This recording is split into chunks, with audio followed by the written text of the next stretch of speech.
What are flies? Every time you try to swat a fly, it vanishes before your hand even gets close. You assume that's luck. It isn't. That fly saw the attack coming before you'd even finished deciding to make it. And by the end of this video, you'll know exactly why it disappeared. It starts with the eyes. A fly doesn't see detail well, but it sees motion at a rate that makes your hand look like it's moving in slow motion. Some flies process the world at close to 250 frames a second, about 8 times what your eyes can keep up with. Your swat isn't sudden to a fly.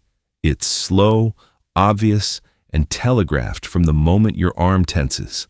Add to that a field of view that wraps almost entirely around its head, and there's barely a blind spot left for you to hide your approach in. You're not sneaking up on anything. You're walking slowly, directly into its line of sight. So, it sees you coming. But seeing isn't enough. It also has to move, and this is where flies get strange. Behind their wings sit 2 tiny club-shaped organs called halteres. Long ago in their evolutionary history, flies traded away their second pair of wings entirely, and these little clubs are what's left. They don't lift the fly. They don't push any air at all. Their only job is to flap, in perfect time with the wing beat, and the instant the fly's body starts to rotate, even by the smallest fraction of a degree, they get nudged off that rhythm.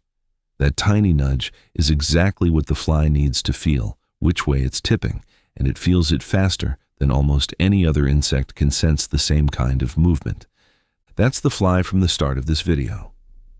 Every twitch away from your hand, every impossible last-second dodge, that's a fly running on a live balance sensor built from a wing it traded away millions of years ago. Which is the real twist here. Flies only have 1 working pair of wings. Every other flying insect has 2. That should make them worse flyers, less stable, easier to catch. Instead, it's the whole reason they're so hard to hit, because stability was never what they were optimizing for. Reaction was. They traded the steadiness 4 wings give you for the ability to correct course before you'd even call it falling. It's a strange bet to have made, giving up half your wings, but it's a bet that's paid off for well over 100 million years. That same trade shows up again in how fast a fly lives, period, right from the moment it hatches. Maggots hatch straight into their food, a piece of rotting fruit, a carcass, and they have no armor, no defense, nothing to protect them at all. What they have is speed. Most of them can't survive anywhere else, so they eat as much as they can, as fast as they can, before their tiny world rots away completely and there's nothing left to eat. A beetle in the same situation grows a shell and waits things out, content to take its time. A fly's strategy was different. Finish fast before the opportunity disappears. There's no plan B, no shelter to retreat to. There's just the food and the clock. And when it's finally ready to become an adult, even that moment is rushed. It seals itself inside a hardened little capsule, tougher than almost anything else in the insect world. A shell built to protect something that has no other defense. But sealed that well, it still needs a way out, so it forces open the 1 weak seam in that shell, using an inflatable sack on its head, like a tiny fist pounding on a locked door from the inside until it finally gives. 2 images, really. Build the strongest possible shelter, then break out of it yourself in seconds, the moment it's no longer needed.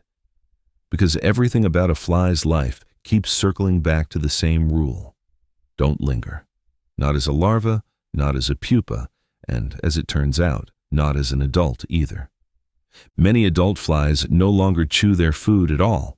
Instead, they dissolve it externally and sip up the liquid remains, because chewing takes time, and time is the one thing a fly never budgeted for.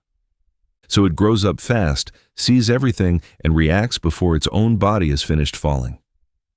Put that together, and you get an animal that's frankly a little bit unfair to try and catch. And it turns out to be an unfair advantage at every kind of life too, not just the one buzzing around your kitchen. Some flies became hunters.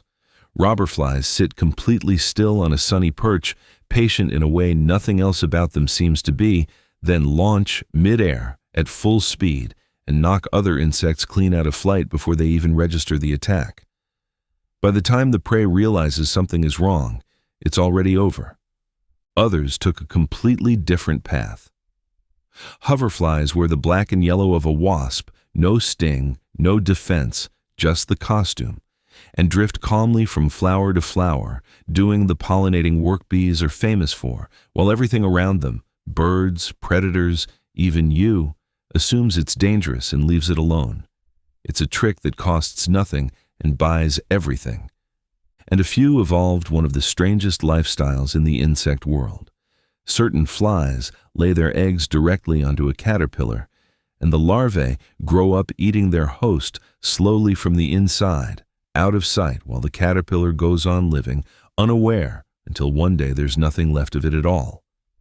Predator, impersonator, parasite. 3 completely different lives, 3 completely different strategies, and every single one of them runs on the same 2-winged trick that let that fly escape your hand a minute ago. That's also why you'll find flies almost anywhere you look, in places that seem far too hostile for anything to survive. Glaciers, hot springs, salt flats so dry and mineral thick nothing else can live there. Septic systems, even crude oil. The only insect that's ever been found living on the Antarctic mainland, the coldest, driest, most exposed place on Earth, is a fly. Wherever there's something to exploit, even somewhere hostile, even somewhere brief, a fly has usually already found it first and left again before anything else arrived. So the next time one lands somewhere near you and you go to swat it, watch what actually happens. Watch it vanish a half second before your hand ever gets there, like it was never really in danger to begin with. Because it wasn't. You didn't miss.